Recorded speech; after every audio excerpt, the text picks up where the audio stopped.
Hello friend, good morning. आज फिर हम 21 क्वेश्चन को सॉल्व करेंगे जो एग्ज़ाम की दृष्टि से काफ़ी महत्वपूर्ण है। पहला क्वेश्चन है, धर्मनिरपेक्ष शब्द भारत के संविधान की उद्देशिका यानी प्रस्ताव का एक भाग है। ए 44वें संशोधन के बाद, बी 73वें संशोधन के बाद, और सी कार्यान्वयन की तिथि से, और डी 42वें संविधान संशोधन के बाद। तो धर्मनिरपेक्ष शब्द जो संविधान में जोड़ा गया वो 42वें संविधान संशोधन 1976 द्वारा ये जोड़ा गया। इसका सही जो आंसर है वो ऑप्शन डी है। नेक्स्ट क्वेश्चन है, मूल अधिकारों का संरक्षक कौन है? ए विधायिका, बी कार्यपालिका, सी राजनीतिक दल, और डी न्यायपालिका। तो मूल अधिकारों का संरक्षण न्यायपालिका होता है, यानी ऑप्शन डी इसका सही आंसर है। भारत के संविधान में कल्याणकारी राज्य का आदर्श किसमें प्रतिष्ठापित है? ए उद्देशिका में, बी राज्य के नीति निर्देशक तत्व में, सी मूल अधिकार में, और डी 7वीं अनुसूची में। तो कल्याणकारी राज्य का जो आदर्श है यह राज्य के नीति निर्देशक तत्व में शामिल है और इसको आयरलैंड के संविधान से लिया गया है, यानी इसका बी ऑप्शन सही है। निम्नलिखित में से कौन भारत का उपराष्ट्रपति एवं राष्ट्रपति भी रहा था? Option A doctor Rajendra Prasad, option B doctor S Radhakrishnan, option C Neelam Sanjiva Reddy, और डी ज्ञानी जैल सिंह। तो इसका जो सही जवाब होगा वो ऑप्शन बी होगा, डॉक्टर एस राधाकृष्णन। ये भारत के पहले राष्ट्रपति भी थे और 2 टर्म ये उपराष्ट्रपति रहे, उसके बाद राष्ट्रपति बने।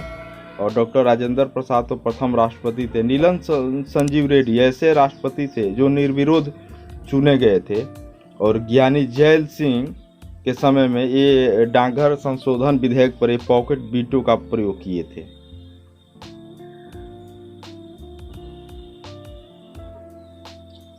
नेक्स्ट क्वेश्चन है, संसद की संयुक्त बैठक के लिए गणपूर्ति यानी कोरम क्या है? ए सदन के सदस्यों की कुल संख्या का 1/12, बी सदन के सदस्यों की कुल संख्या का 1/6, सदन के सदस्यों की कुल संख्या का 1/10, और डी है सदन के सदस्यों की कुल संख्या का 2/3। तो इसका सही आंसर है ऑप्शन सी, सदन के कुल सदस्यों की संख्या का 1/10 होना चाहिए। और संसद की संयुक्त बैठक जो होती है वो आर्टिकल 108 के तहत राष्ट्रपति बुलाता है, लेकिन इसकी अध्यक्षता लोकसभा अध्यक्ष करता है। ये भी क्वेश्चन पूछ लिए जाते हैं। नेक्स्ट क्वेश्चन है, सिंधु घाटी सभ्यता का पतन नगर यानी बंदरगाह कौन सा है? Option A Kalibangan, option B Lothal, option C रोपण, और ऑप्शन डी मोहनजोदड़ो। तो सिंधु घाटी का जो पतन नगर है यानी बंदरगाह वो लोथल है, यानी बी इसका सही आंसर है। लोथल गुजरात में है और भोगवा नदी के किनारे है, और यहाँ से फारस की मुहरें भी मिली है। ये भी क्वेश्चन पूछा जाता है। हाथी दांत के स्केल, फारस की मुहरें, ये सब यहाँ से मिली है। नेक्स्ट क्वेश्चन है, निम्नलिखित अभिलेखों में से किस लेख में अशोक नाम उल्लेखित है? मतलब किस अभिलेख में अशोक नाम मिलता है? बाकी सब अभिलेख में अशोक को देवानाम प्रियदर्शी कहा गया है, देवताओं का प्रिय बताया गया है, लेकिन कुछ अभिलेख है जिसमें अशोक का नाम अशोक मिलता है। जैसे ए है भाबरू अभिलेख, बी है 13वां शिलालेख, और सी है रुमंदई अभिलेख, और डी है मास्की का लघु शिलालेख। तो इसका सही आंसर है ऑप्शन डी, मास्की शिलालेख है ना, उसमें अशोक का नाम अशोक है। और इसके अलावा उद्गोलन है, नेटूर है, इसमें भी अशोक का नाम अशोक मिलता है। गुर्जरा भी है। 4 अभिलेख है, मास्की, गुर्जरा, उद्गोलन और नेटूर, ये 4 अभिलेख में अशोक का नाम अशोक मिलता है। बाकी सब में देवनाम प्रियदर्शी के नाम से उस अभिलेख में जाना गया है। और 13वां जो अशोक का अभिलेख है उससे कलिंग युद्ध की चर्चा मिलती है जो 261 ईसा पूर्व में हुआ था। ये भी क्वेश्चन पूछा जाता है। नेक्स्ट है, निम्न में से किसको शक्तिशाली नोबलों के समूह यानी चहलगानी के विनाश का श्रेय दिया जाता है? यानी कि चालीसा जो दल था तुर्कान ए चहलगानी का विनाश कौन किया? Option A Iltutmish, option B Balban, option C Alauddin Khilji, option D Razia Sultan. तो तुर्कान ए चहलगानी का विनाश करने का श्रेय बलबन को दिया जाता है, यानी इसका ऑप्शन बी सही जवाब है। बलबन इसका विनाश किया। और ये क्वेश्चन पूछ लिया जाएगा कि तुर्कान ए चहलगानी को स्थापित कौन किया? तो ये इल्तुतमिश किया था। ये 40 तुर्क अमीरों का दल होता था और ये काफ़ी महत्वपूर्ण होते थे सत्ता परिवर्तन करने में भी। तो इस तुर्कान ए चहलगानी को समाप्त किया बलबन और स्थापित किया था इल्तुतमिश। दोनों क्वेश्चन पूछा जाता है। नेक्स्ट है, ब्राह्मणों पर भी जजिया कर लगाने वाला दिल्ली सल्तनत का सुल्तान कौन था? Option A Balban, option B Firoz Shah Tughlaq, option C Alauddin Khilji, option D Muhammad bin Tughlaq. तो ब्राह्मणों पर जजिया लगाने वाला दिल्ली सल्तनत का पहला जो सुल्तान था वो था फिरोज शाह तुगलक। और भारत में जजिया की शुरुआत हुई जब अरबों का भारत पर आक्रमण हुआ था, उस समय जजिया की शुरुआत हुई। यानी सिंध पर जब अरब आए, यानी 712 में सिंध पर अरब आक्रमण हुआ, उसी समय से भारत में जजिया की शुरुआत हुई। हालांकि इसमें अपंग, बच्चे, महिला इस ब्राह्मणी से वंचित थे, लेकिन जब फिरोज शाह तुगलक आया तो उसने ब्राह्मणों पर भी जजिया लगाया। नेक्स्ट क्वेश्चन है, स्थानीय स्वशासन की जानकारी मिलती है? ए चोल काल में, बी चालुक्य, सी पांड्य में, डी सातवाहन में। तो स्थानीय स्वशासन की जो पहली जानकारी मिलती है वो चोल काल में मिलती है। चोल काल स्थानीय स्वशासन के लिए जाना जाता है। ऑप्शन ए इसका सही आंसर है। और इसकी जो जानकारी मिलती है वो कुलोतुंग प्रथम का उत्तर मेरूर अभिलेख है, उसी में सबसे पहले स्थानीय स्वशासन की जानकारी मिलती है। नेक्स्ट क्वेश्चन है, कबीर शिष्य थे? ए चैतन्य महाप्रभु के, बी रामानंद के, सी रामानुज के और डी तुकाराम के। तो कबीर शिष्य थे रामानंद के, यानी ऑप्शन बी इसका सही आंसर है। और ये रामानंद दक्षिण भारत से उत्तर भारत में भक्ति लाने का श्रेय इन्हीं को दिया जाता है। और इनके 12 शिष्य में कबीर भी एक प्रमुख थे और इनके सारे शिष्य सभी जाति से आते थे। और कबीर सिकंदर लोदी के समकालीन थे, ये भी क्वेश्चन पूछ लिया जाता है। और इनका जन्म बनारस में हुआ था और इनकी जो समाधि है वो मगहर में है। नेक्स्ट है, प्रयाग नगर को इलाहाबाद यानी अल्लाह का नगर नाम किसने दिया था? ऑप्शन ए औरंगजेब ने, ऑप्शन बी अकबर ने, ऑप्शन सी शाहजहां और ऑप्शन डी बहादुर शाह जफर। तो प्रयाग नगर को इलाहाबाद नाम अकबर दिया था। ऑप्शन बी इसका सही जवाब है।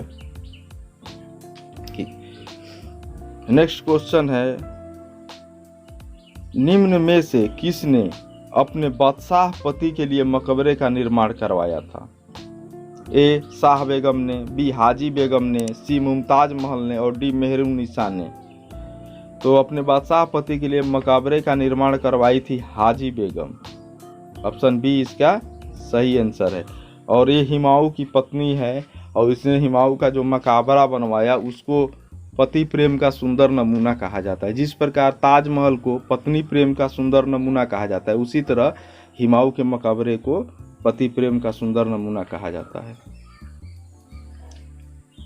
और ये मुमताज महल यही शाहजहां की पत्नी है जिसकी याद में ताजमहल बना है। और इनका जो मूल नाम था वो अर्जुमंद बानो बेगम है। मेहरुन्निसा ये नूरजहां का बचपन का नाम है। नेक्स्ट है, अकबर के प्रसिद्ध संगीतज्ञ तानसेन का असली नाम क्या था? ए महानंद पांडे, बी लाल कलवंत, सी बाज बहादुर, डी रामातनु पांडे। तो तानसेन का जो असली नाम था रामतनु पांडे था, यानी ऑप्शन डी इसका सही जवाब है। और ये अकबर के संरक्षण में आने से पहले ये ग्वालियर में रहा करते थे। नेक्स्ट क्वेश्चन है, अंतर्राष्ट्रीय तिथि रेखा कहलाता है? ए 0 डिग्री अक्षांश, बी 0 डिग्री देशांतर, ऑप्शन सी 66.66 डिग्री अक्षांश, ऑप्शन डी 180 डिग्री देशांतर। तो अंतर्राष्ट्रीय तिथि रेखा 180 डिग्री देशांतर को कहते हैं, यानी ऑप्शन डी सही है। और 1884 में इसका निर्धारण हुआ था। नेक्स्ट क्वेश्चन है, प्रकाश वर्ष इकाई है? ऑप्शन ए दूरी का, ऑप्शन बी समय का, ऑप्शन सी प्रकाश की गति का, ऑप्शन डी प्रकाश की गति की तुलना में गति का। तो प्रकाश वर्ष दूरी की इकाई है, ऑप्शन ए इसका सही जवाब है। एक वर्ष में जो प्रकाश दूरी तय करता है उसी को प्रकाश वर्ष कहा जाता है। नेक्स्ट है, कितना तापमान होने पर पाठ्यांक सेल्सियस और फ़ारेनहाइट तापमापियों में एक ही हो गए? Option A -40 degree, option B 212 degree, option C 40 degree और ऑप्शन डी 10 डिग्री। तो इसका सही आंसर है ऑप्शन ए, -40 डिग्री पर फ़ारेनहाइट और सेल्सियस बराबर हो जाते हैं। नेक्स्ट क्वेश्चन है, ध्वनि तरंगे नहीं चल सकती? ए जल में, बी वायु में, सी लोहा में और डी निर्वात में। तो ध्वनि तरंगे निर्वात यानी वैक्यूम में नहीं चल सकती है, उसको चलने के लिए कोई माध्यम चाहिए और निर्वात में ये नहीं चल सकती है। और ये भी क्वेश्चन पूछा जाता है कि ध्वनि तरंगे की चाल सबसे अधिक होती है तो लोहे में होती है इस बात में। नेक्स्ट क्वेश्चन है, मानव शरीर में यूरिया का निर्माण कहाँ होता है? ए हृदय में, बी वृक्क में, सी यकृत में और डी तिल्ली में। तो मानव शरीर में जो यूरिया बनता है वो यकृत यानी लीवर में बनता है। तो यानी इसका ऑप्शन सही आंसर होगा। नेक्स्ट क्वेश्चन है, सीमेंट और अस्थिया दोनों में विद्यमान तत्व है? A silicon, B calcium, C nitrogen, D phosphorus. तो सीमेंट और हड्डी में एक जो दोनों में कॉमन है वो है कैल्शियम। कैल्शियम सीमेंट में भी होता है और हड्डी में भी होता है, यानी ऑप्शन इसका डी सही है। नेक्स्ट और लास्ट क्वेश्चन है, पालक के पत्तों में किसकी मात्रा सबसे अधिक होती है? A vitamin, B iron, C carbohydrate का और डी वसा का। तो पालक के पत्तों में सबसे जो अधिक मात्रा होता है वो आयरन का होता है, यानी लौह तत्व का होता है। और इसकी कमी से स्त्रियों में एनीमिया नामक रोग होता है। ओके फ्रेंड, फिर किसी नेक्स्ट क्वेश्चन के साथ मिलते हैं। बाय।